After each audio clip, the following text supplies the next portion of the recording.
Everyone ignored him, not because he was invisible, but because it was easier that way. On the corner of Maple Street and 7th Avenue, every morning at exactly 6:40 a.m., he stood beside the old bus stop with a cardboard sign pressed against his chest.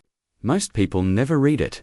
Those who did quickly looked away, as if eye contact itself might demand something from them. But on this particular morning, something was different. A woman walking past slowed down. She didn't stop, but she hesitated. Just for a second, and that second would change everything. No one knew it yet. Not the rushing commuters. Not the city. Not even him. His name was Daniel Carter. Once, years ago, that name had meant something. He had an apartment with clean white walls, a job that paid just enough, and a quiet routine that felt safe. He wasn't famous. He wasn't rich. But he was steady, dependable. The kind of man who held doors open and returned shopping carts even when no one was watching. Then life cracked. It started with his mother's illness. Hospital visits turned into nights sleeping in plastic chairs. Medical bills piled up faster than he could understand them. When his work performance slipped, his boss showed sympathy right before handing him a termination letter. Daniel told himself it was temporary. He sold his car. Then his furniture. Then the apartment. By the time winter arrived, he was standing on Maple Street, holding a sign that read, "Just trying to survive. God bless." Most people walked past him every day. Some checked their phones. Some stared straight ahead. Some crossed the street. Ignoring him had become a habit. Every face that passed told the same silent story. Not today. Not me. I'm too busy. Someone else will help. Daniel noticed everything. He noticed the woman who pretended to tie her shoe to avoid eye contact. The man who dropped coins by accident, but never looked back. The teenagers who laughed, then quickly stopped when they realized he heard them. But Daniel never begged. He simply stood there, quiet, patient. What hurt more than hunger was the way people looked through him, as if he were part of the sidewalk. That morning, the air was sharp and cold. Daniel's hands shook not from fear, but from exhaustion. He hadn't eaten since the previous afternoon. The shelter had been full.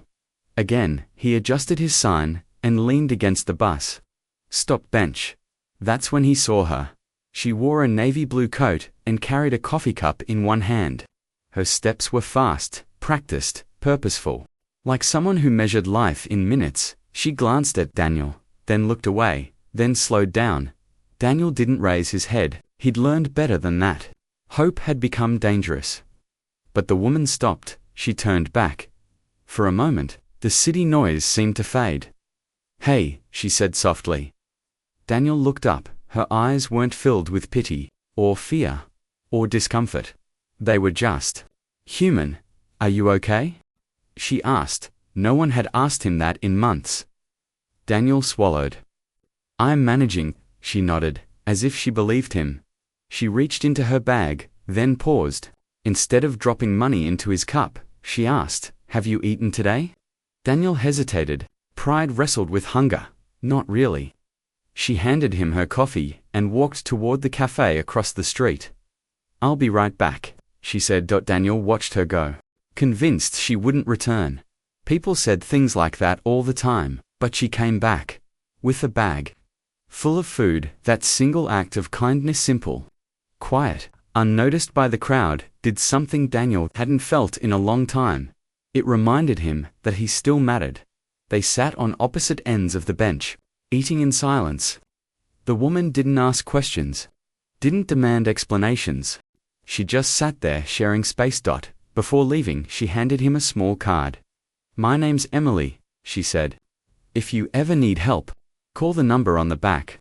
Daniel watched her walk away. He didn't cry, but something inside him shifted. The next day, Daniel stood at the same corner, and something strange happened. Someone else stopped. A man in a suit offered him a sandwich. A teenager gave him a smile. Instead of laughter, a bus driver nodded at him through the windshield. It wasn't much, but it was different. Days passed. Then weeks. Emily came by again, then again, sometimes with food, sometimes just to talk. She listened to his story. Not with shock, but with respect. One afternoon, she said, "My company is hiring for a maintenance position. It's not glamorous, but it's honest work." Daniel didn't believe her. No one had offered him anything real in a long time, but she insisted. The interview was awkward. Daniel Ward donated clothes and borrowed confidence, but he showed up early. He spoke honestly. He didn't pretend to be anything he wasn't. Single quotes. 2 days later, the call came. He got the job. Daniel didn't disappear from Maple Street right away. On his first paycheck, he returned to the same corner, but this time, he wasn't holding a sign. He brought coffee, sandwiches, warm gloves, and he handed them out to the people everyone else ignored. Emily saw him one morning. Standing where he once stood, helping someone else. She smiled. She never told anyone what she had done. She didn't know that her small act of kindness had started a chain reaction, but Daniel did. And every time someone stopped, every time someone chose kindness, he remembered the moment the world stopped ignoring him. All because one person decided to care.